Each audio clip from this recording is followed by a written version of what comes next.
Magandang araw mga katagumpay! Welcome sa isa na namang makabuluhang edisyon ng Pamilyang Tagumpay.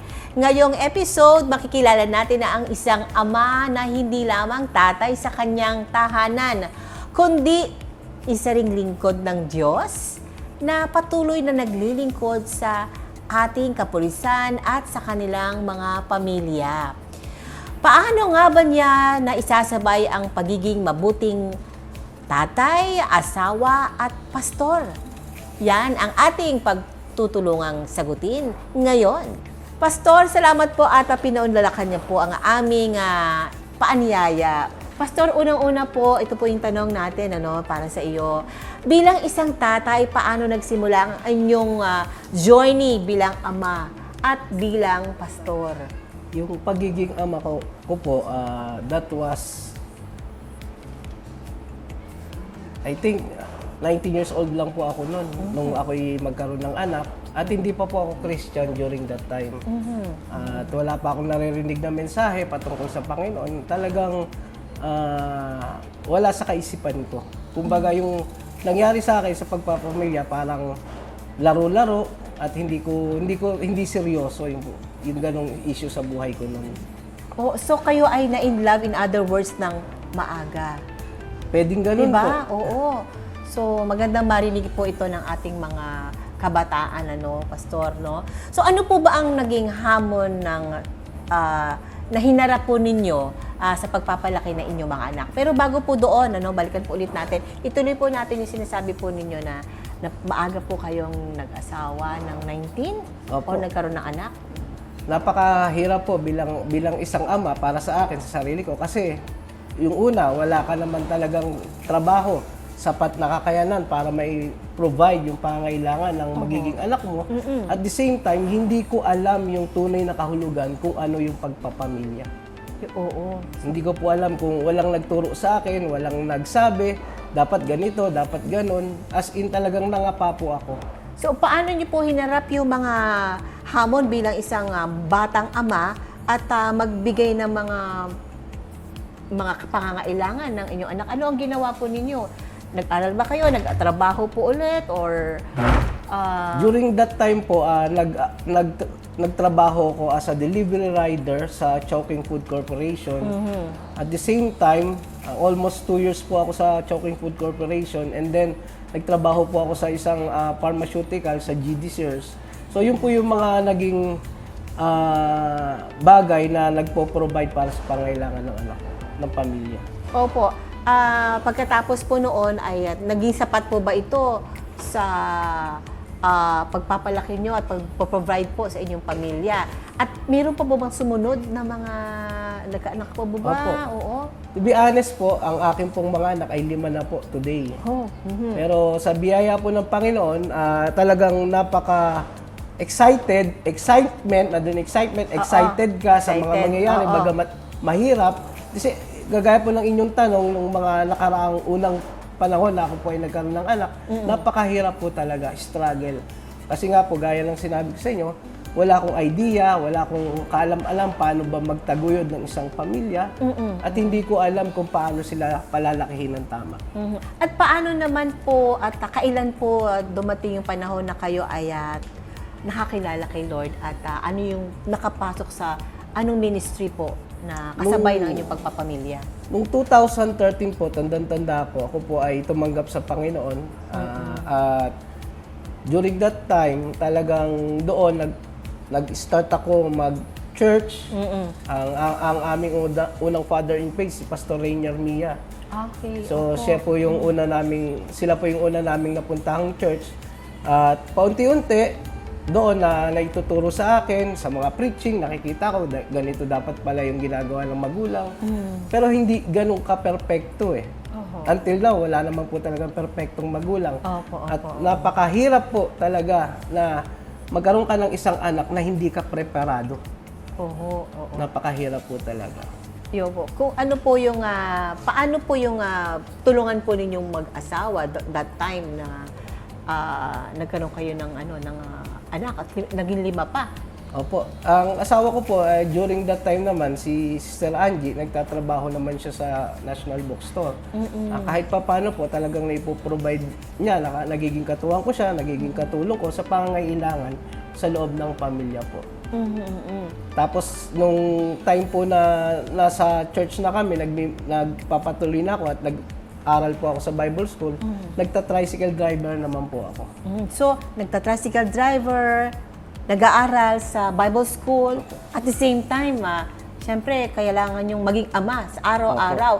Paano nyo po ito pinapakita yung pagmamahal ninyo? No? Dahil alam po natin na mahalaga ang maramdaman ng mga anak, ang ating pagmamahal bilang magulang. Paano nyo po ito naipapakita sa kabila ng inyong mga busy schedule at of course yung mga problema dumarating sa buhay ninyo?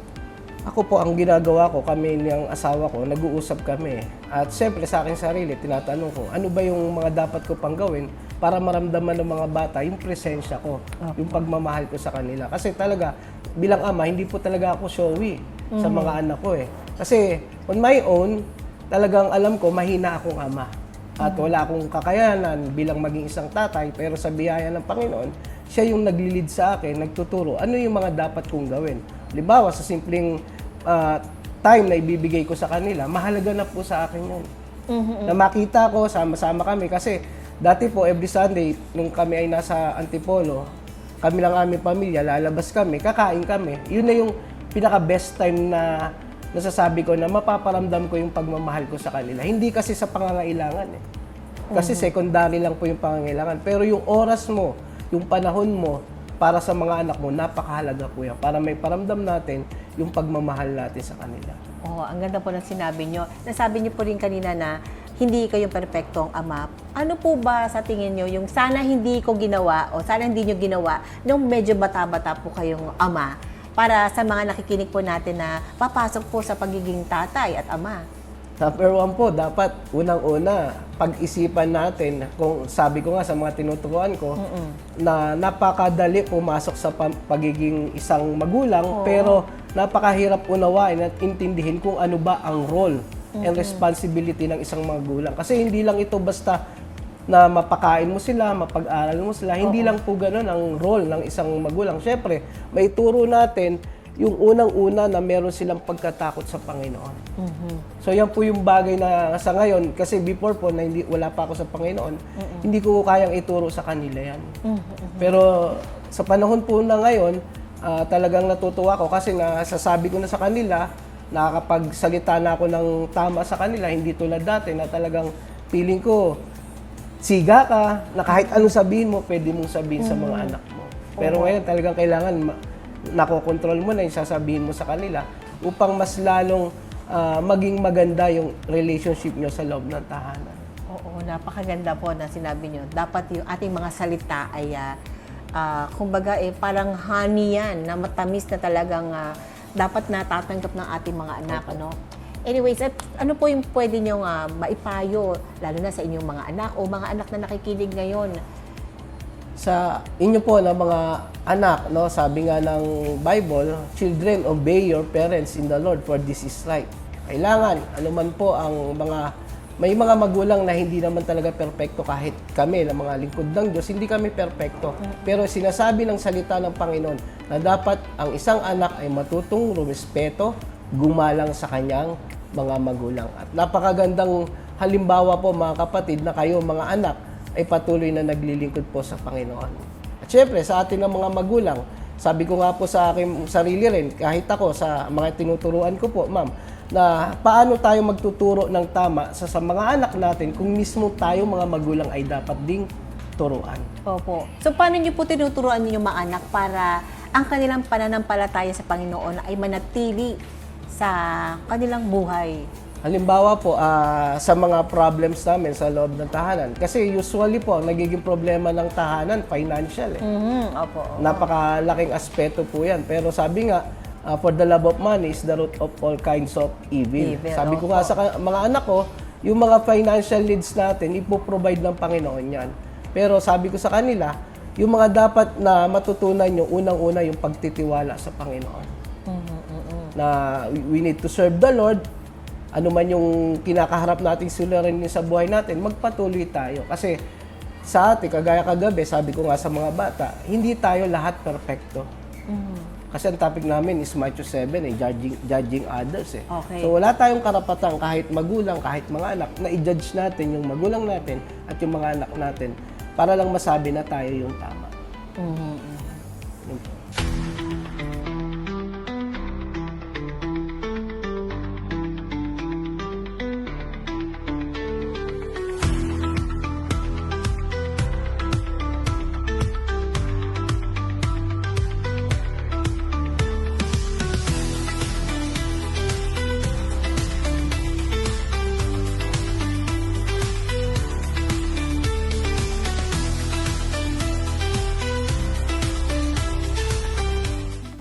Bago tayo magpatuloy, Pastor, andito po tayo ngayon sa Carilagan Stevia Farm, Cafe and Restaurant, kung saan po kayo ay naging isang parte ng Carilagan, ano? At isa din po kayong prayer partner ng owners at ng team ng Carilagan Stevia Farm. Opo.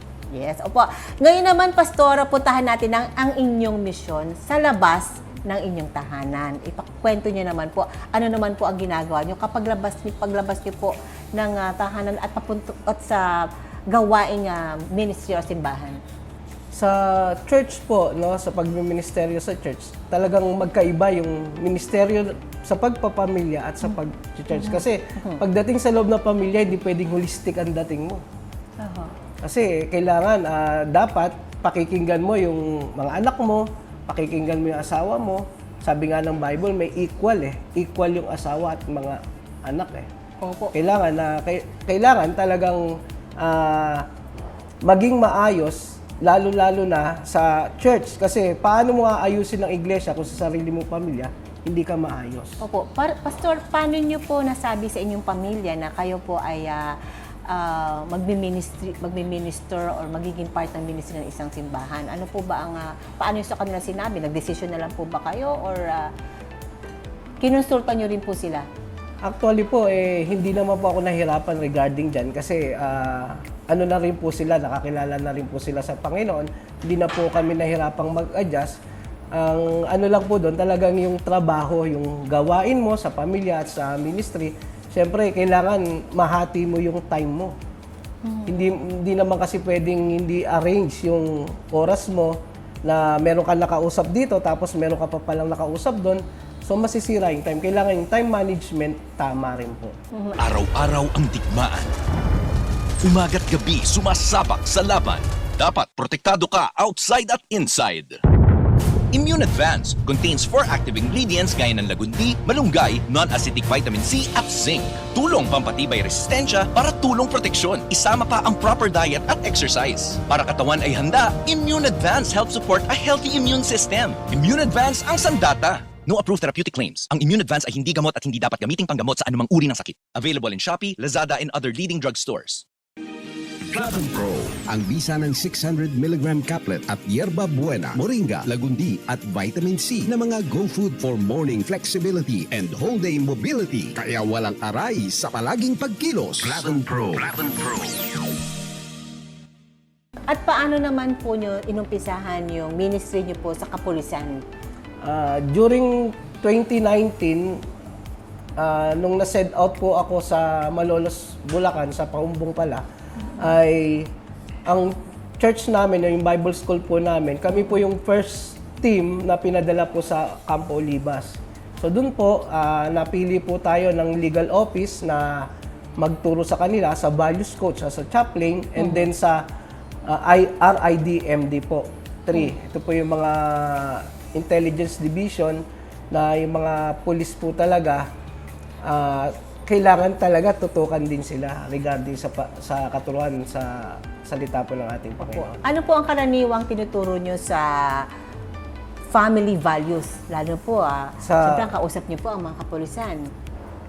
Ang naalala ko po, yung isang colonel na naging kaibigan namin, naging kapos namin, si Police Colonel Anselmo Andayan, bagamat retired na po siya, talagang ang focus niya, yung mga police, turuan natin pastor ng about family. Kasi alam niya siguro sa sarili niya, hindi naman ako nagtanong kung bakit yun yung pupukusan ko. Oho. Maaring alam niya sa kanyang sarili na may mga pulis talaga na hindi tama or hindi maayos sa kanyang pamilya. Na ang pagkasabi sa akin, kasi kapag sila sumahod, punta dito, punta doon, biraus dito.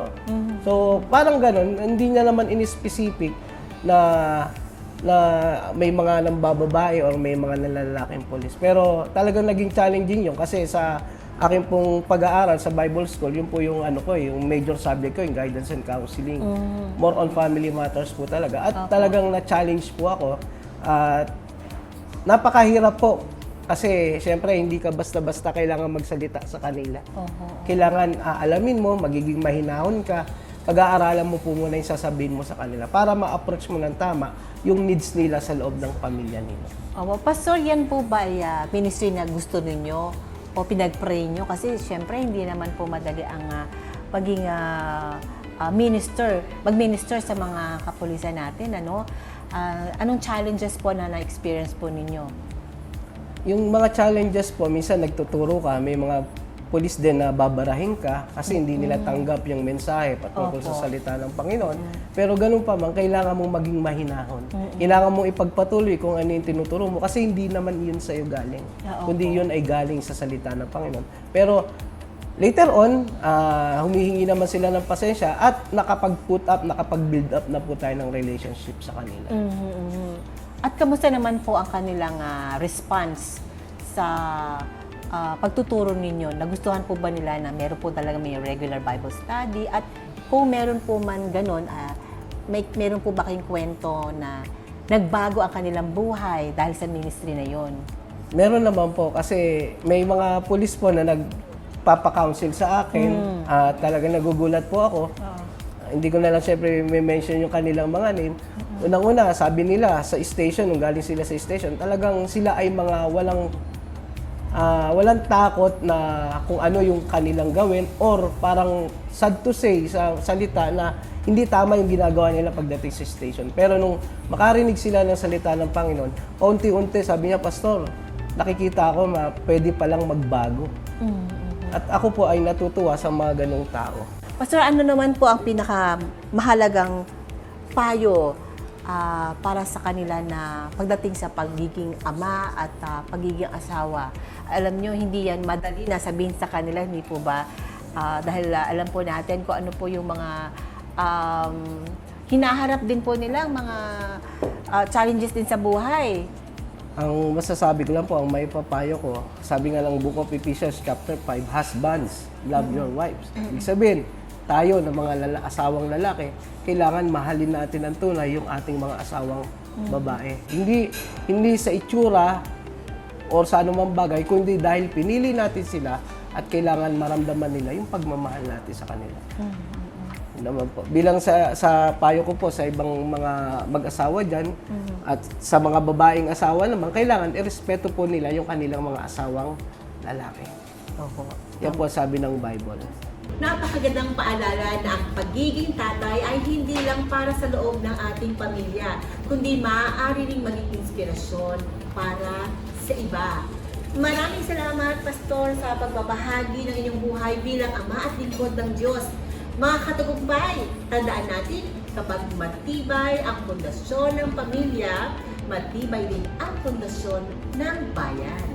Abangan ninyo sa susunod na episode, itutuloy pa natin ang mas malalim na usapan kasama ang ating pastor, tatay, tungkol naman sa mga konkretong programa at tips na maaari nating magamit sa ating sarili. Pamilyang tagumpay, kay Lord ang tiwala at tagumpay. Grounded in faith, love ang tunay.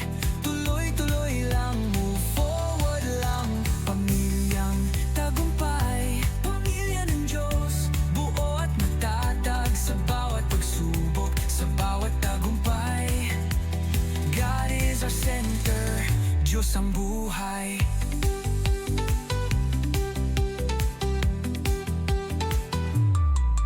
Senior moments na puno ng wisdom. Hi everyone! Ako po si Doc Engineer Arnold Divina. At ako naman po si Aida Gonzalez and we are your hosts. here on Tagumpay It's All Good. Dito sa channel na ito, we bring you real stories, inspiring journeys, and good vibes na siguradong magpapalakas ng inyong umaga. Kaya naman, don't miss out. Follow and like us on Facebook. And don't forget to subscribe to our YouTube channel. Just search Tagumpay It's All Good. At syempre, share nyo na rin sa inyong pamilya, barkada at kapitbahay. Let's spread good news, good vibes, and God's goodness. Dahil sa Tagumpay, it's all good!